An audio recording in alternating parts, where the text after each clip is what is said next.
La Sociedad Española de Radiodifusión presenta... Ser. ¡Viva la radio! Podcast. Siempre. Las 8 de hoy por hoy en Ser Podcast. Hola, muy buenos días. A las 9 de la mañana, dentro de una hora exactamente, comparece el presidente del Gobierno en el Congreso de los Diputados. Cuando anunció la fecha de su comparecencia, es posible que no imaginara los frentes que tendría abiertos a día de hoy. Salíamos de unas elecciones en Cataluña con buenos resultados para los socialistas y la política exterior del Gobierno protagonizaba las negociaciones para el reconocimiento del Estado palestino, condición indispensable, reconocida por medio mundo, Estados Unidos incluido, para intentar solucionar la guerra en Gaza. En este marco positivo se anunció también desde Moncloa que el presidente hablaría además de las actividades de su esposa. Pero el tiempo en política corre tan rápido que el marco hoy ya es diferente. España tiene abierta una crisis diplomática sin precedentes con Argentina. La retirada ayer de la embajadora española en Buenos Aires es un nuevo episodio en la escalada de la crisis y Javier Milei no parece que vaya a bajar los decibelios. Esta noche ha vuelto a hablar ya desde Argentina. Y a los ataques de Milei tiene que sumar Pedro Sánchez las acusaciones de la oposición aquí en España y también las de sus propios socios de coalición por lo que consideran una sobreactuación en la gestión del conflicto con Argentina. Pero es que además los mismos que le critican por lo que consideran una sobreactuación le han dejado solo con su proposición de ley para endurecer las penas por proxenetismo. Sus socios de gobierno, Sumar, sus socios de investidura y la oposición, con el PP a la cabeza, votaron en contra. Si el PSOE quería, en pleno periodo preelectoral, ser el más feminista de todos, el resto del arco parlamentario le amargó la fiesta y por primera vez, desde que se formó el gobierno en esta legislatura, el PSOE se quedó más solo que la una. Así que es posible que la comparecencia de hoy de Pedro Sánchez al PSOE ya no le parezca tan buena idea, aunque también es posible, bueno, es seguro, que todos convertirán sus intervenciones en un acto de campaña a solo 48 horas de su inicio oficial y no hay ninguna duda de que todos lo van a aprovechar. Àngels Barceló. Así pues, después de haber llamado cobarde al presidente del gobierno y de acusarle de animar al kirchnerismo para que dé un golpe de estado en Argentina, Javier Milei usa ahora otro tono sobre la crisis con España. Su última alusión la ha hecho en una conferencia en la que hablaba del zorro. Sastre, buenos días. Buenos días, Barceló. El zorro es un gran personaje como personaje, porque era un anarcocapitalista fabuloso. Tenía dos tipos de enemigos, a Monasterio y todos sus soldados, o sea, el Estado, que venía y le sacaba los recursos para llevárselo a España. Bueno, justo hoy menciona España. Igual ya lo tengo match point a Pedrito, pese a lo que diga la progresía mediática. El gobierno español decidió ayer, unos días antes de que empiece esa campaña electoral de las europeas, que retira de manera definitiva a la embajadora en Buenos Aires, medida que Milei consideró un disparate. De hecho, dice su portavoz que Argentina no responderá con la misma medida. La verdad es que lamentamos que haya decidido el presidente Sánchez dejar sin embajador a los españoles en la Argentina. Nos parece tal vez que raya el papelón, pero de hecho nosotros no vamos a retirar a nuestro embajador de España bajo ningún concepto. Milei tiene previsto regresar a España el mes que viene para recoger un premio. Sobre esa visita advertía el ministro Álvarez. Analizaremos en detalle qué tipo de visita es la que quiere hacer Javier Milei a España. Desde luego, en su primera visita, el Estado español puso todos los medios necesarios para acogerle con la hospitalidad y con la dignidad que merece el cargo que representa Javier Milei. Milei, que escribió en redes, después de esto, veremos hasta dónde le llega el totalitarismo en la sangre, aviso, yo viajaré. Bueno, pues con este contexto de fondo, como decíamos, comparece Pedro Sánchez dentro de menos de una hora en el Congreso, comparece en plena crisis con Argentina y, como les decía al empezar, después de la primera derrota parlamentaria de los socialistas, en este caso por su ley sobre el proxenetismo. Guillermo Lerma, buenos días. ¿Qué tal? Buenos días, Ángels. La verdad es que el pleno de hoy llega con cierta reserva entre los socios también por la contundencia en la reacción diplomática contra Milei. Sí, porque aunque apoyan la respuesta a los ataques, los socios parlamentarios y de gobierno creen que la contundencia mostrada con Argentina pone en evidencia que la reacción está siendo tibia con Israel. En general, los grupos ven cierta sobreactuación, pero la Moncloa insiste en que no hay precedentes de la actitud mostrada por Milei. La intención del Ejecutivo es mantener la presión. No vamos a arrodillarnos, decía ayer un miembro del gobierno, donde no se descarta dar más pasos en la crisis diplomática, que además sirve a los socialistas para poner el foco en el peligro del auge de la ultraderecha y sobre todo la reacción del PP.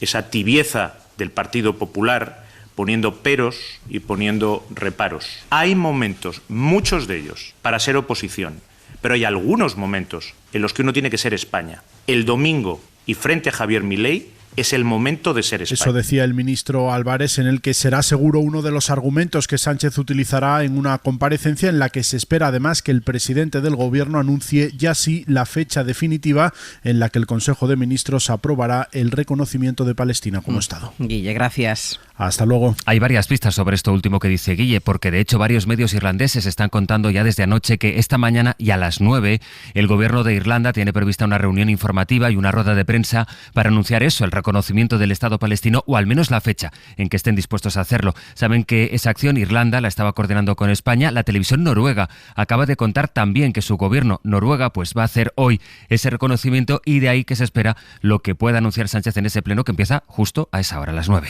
Pleno en el que no solo escucharemos al presidente, también veremos la respuesta que le da Alberto Núñez Feijóo, que estos días trata de ocupar una posición intermedia en la que critica tanto a Sánchez como a Milei y que tiene la presión del sector más duro de su partido para impedir el reconocimiento de Palestina. Mariela Rubio, buenos días. ¿Qué tal? Muy buenos días. Veremos en qué equilibrio se mueve hoy Feijóo, que por lo pronto acusa a Sánchez de estar sobreactuando con Argentina.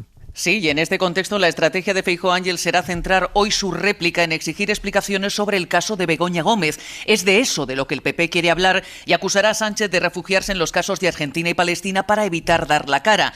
En Génova dicen descontar que Sánchez utilizará la polémica de Milei para buscar desgastar al PP, igualándolo a Vox. Y Feijóo pretende responder igualando el estilo de Sánchez y el del presidente argentino. Un Feijóo que pidió ayer dar marcha atrás en la retirada de la embajadora en Buenos Aires, que habló de sobreactuación electoral y que insistirá hoy también en que Sánchez perjudica los intereses económicos españoles. Pretendemos que nuestras empresas sigan exportando al resto del mundo y no poner en peligro que el segundo inversor, que es España, en Argentina, tenga una profunda crisis institucional y diplomática. Sobre Palestina, Feijóo se refugiará hoy en la posición pactada entre PP y PSOE en 2014. Esto es, promover la solución de los dos estados siempre tras la negociación con todos los actores. Así el PP quiere acusar a Sánchez de ser él quien ha roto los consensos. El problema para Feijóo, tú lo mencionabas, es que el ala dura le pide una defensa más clara de Israel. La fundación de Aznar, FAES, dijo el lunes que negar a Israel el derecho a defenderse es directamente antisemitismo. Mariela, gracias. A vosotros. Todavía sobre la crisis diplomática,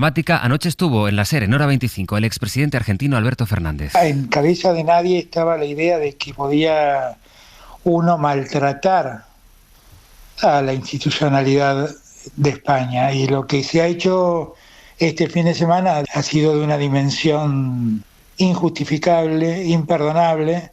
Como argentino me lleva a pedir disculpas al presidente Sánchez y a toda la ciudadanía española. Les decía que el pleno de hoy se va a producir después de que ayer viéramos allí mismo en el Congreso una imagen que todavía no se había visto esta legislatura, los socios de gobierno votando algo distinto. En esa propuesta que presentaba el PSOE para abolir la prostitución, Sumarse desmarca, los socialistas llegaron a quedar en manos del PP, que optó por tumbar también la iniciativa. Votos a favor, 122. Votos en contra, 184. Abstenciones 36.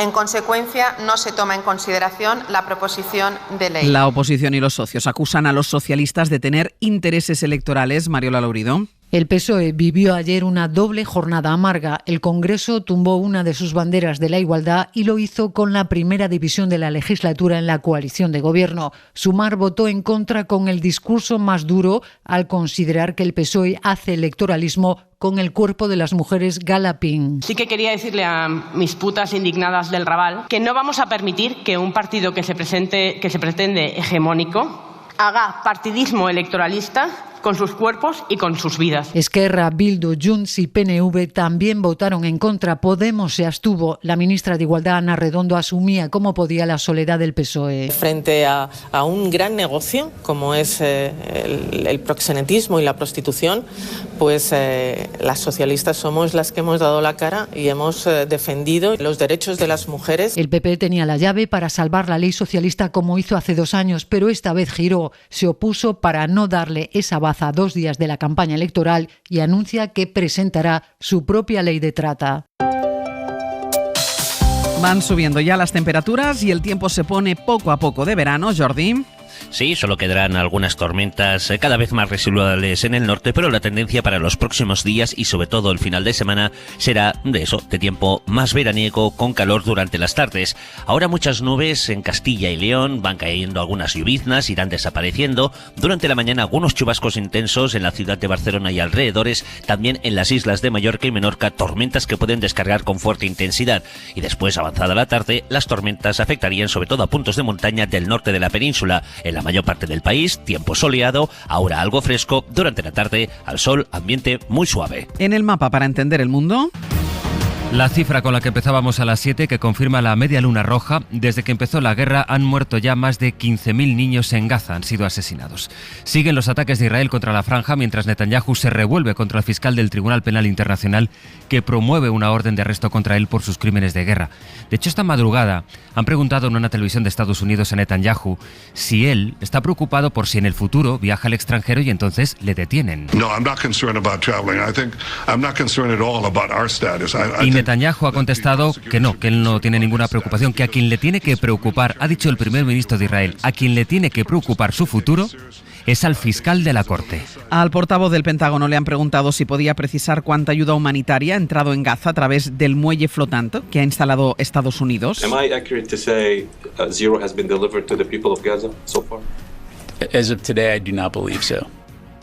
Le preguntan si sería correcto decir que no ha entrado ni un solo kilo de ayuda humanitaria a través de ese muelle y él acaba reconociendo que sí, que no ha entrado nada desde el viernes cuando entró en funcionamiento. Faltan unos días para que Europa vote y las encuestas anticipan un aumento de los partidos de la ultraderecha, aunque se ha producido un movimiento relevante dentro de ese bloque, la ruptura de los ultras de Marine Le Pen y de Matteo Salvini con la extrema derecha alemana, de la que creen que es demasiado tibia en su posición contra el nazismo. Francia, Vicens Batalla. Buenos días. La decisión de romper con Alternativa para Alemania por parte del partido de Marine Le Pen se anunció justo después de una entrevista a la prensa del cabeza de lista para las europeas de la AfD, Maximilian Krah, minimizando la responsabilidad de los integrantes de la SS de Hitler. Fue el director de campaña del candidato lepenista Jordan Bardella quien lo anunció, aunque esta decisión ya la había tomado en interno la líder del partido. Bardella encabeza ampliamente las encuestas en Francia y Le Pen no quiere que se identifique a su formación con estas declaraciones provocativas del hasta ahora su socio alemán en el Parlamento Europeo. El riesgo es que esto le impida mantener su grupo Identidad y Democracia, porque se necesitan partidos de 7 países diferentes, pero aún así podría compensarlo con la entrada del Fidesz del húngaro Viktor Orbán o incluso los ultraconservadores polacos del PiS. Entre la ultraderecha europea hay una rivalidad entre Le Pen y la primera ministra italiana Giorgia Meloni, que ahora lidera el grupo de los conservadores y reformistas.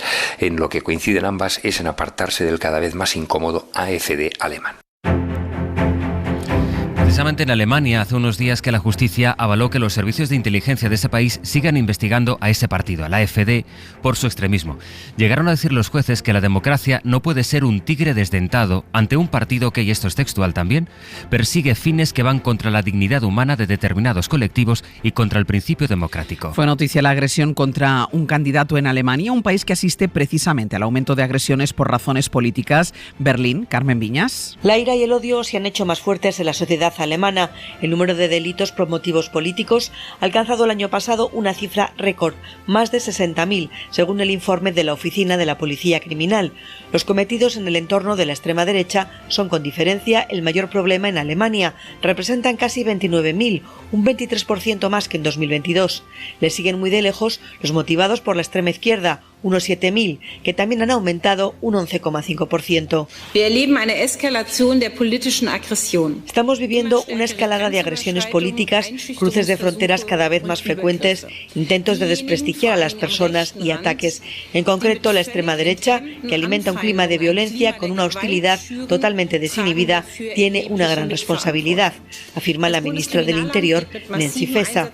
Según las estadísticas, también ha habido un aumento masivo de este tipo de delitos desde el ataque terrorista de Hamás a Israel el 7 de octubre, nada menos que 4.369 frente a los 61 del año anterior, lo que evidencia, según las autoridades alemanas, un repugnante antisemitismo. El tiempo que las adolescentes dedican a las redes sociales se asocia con una peor salud y también peor estado de ánimo. Son las conclusiones de un estudio realizado en Finlandia en medio de un centenar de institutos que han analizado el impacto de los móviles en las chicas. Los investigadores piden a gobiernos y a las empresas que tomen medidas más duras para protegerlas frente a la presión sin control en las redes. Adela Molina. Casi 6 horas diarias dedicaron de media a usar sus teléfonos las chicas que han participado en este estudio. Más de 1.100 alumnas de 15 y 16 años de 49 institutos de Finlandia. Más de la mitad del tiempo, 4 horas, lo invirtieron en redes sociales. Como no paráis de pedírmelo, os traigo la actualización del truco de Shane. Cuando hago este postre de hotel, todos quedan encantados.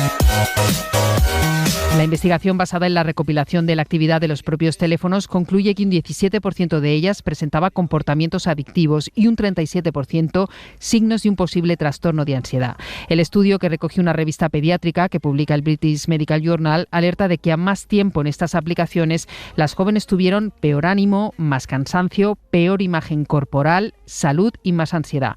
Las conclusiones animan a los gobiernos y empresas a intervenir más en el desarrollo de las redes sociales para proteger la seguridad y la salud de los menores. Y en las previsiones para hoy será repatriada la mujer de Bilbao herida grave en el atentado del viernes en Afganistán, en el que, como recordarán, murieron 3 turistas españoles. Será trasladada desde Kabul, la capital del país, donde está ingresada en un hospital. Y en 10 minutos el abierto. Hoy compartimos nuestra mesa de análisis con Berna González Harbour, Elena Pisonero e Ignacio Escolar. Para no perderte ningún episodio, síguenos en la aplicación o la web de la SER, Podium Podcast o tu plataforma de audio favorita.